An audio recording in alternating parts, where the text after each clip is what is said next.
জামানায় এক 10 বছরের ছেলে একদিন একাকী বসে বসে কাঁদতেছিল।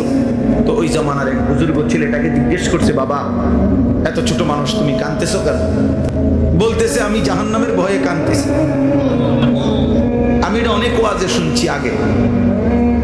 তো ওই আল্লাহওয়ালা বলতেছে, বলো কি বাবা, মাত্র 10 বছর তোমার বয়স, এত ছোট্ট বয়সে তুমি জাহান্নামের ভয় করছো কেন? সে বলল, আমার মায়ের একটা আচরণ দেখে আমি ভয় করছি, আমার ভয় লাগতেছে। তো বাচ্চাটা বলতেছে, কি কারণ?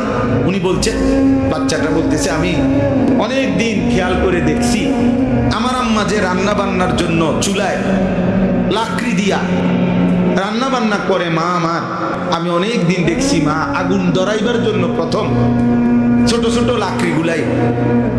লাকড়ির ছোট্ট ছোট্ট টুকরাগুলা আগে আগুনের মধ্যে দেয়, এগুলা এরপরে আগুন ধরে উঠলে এরপরে বড় বড় লাকড়িগুলা দেয়। এটা দেখে আমার মনে হইতেছে, যদি আমার আল্লাহ হাসরের দিন জাহান্নামের আগুন ধরাইবার জন্য আমার মতো ছোট ছোট বাচ্চারে যদি দেয়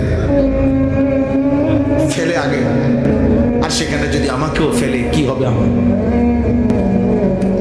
এক 10 বছরের ইমানদার সন্তান বেটা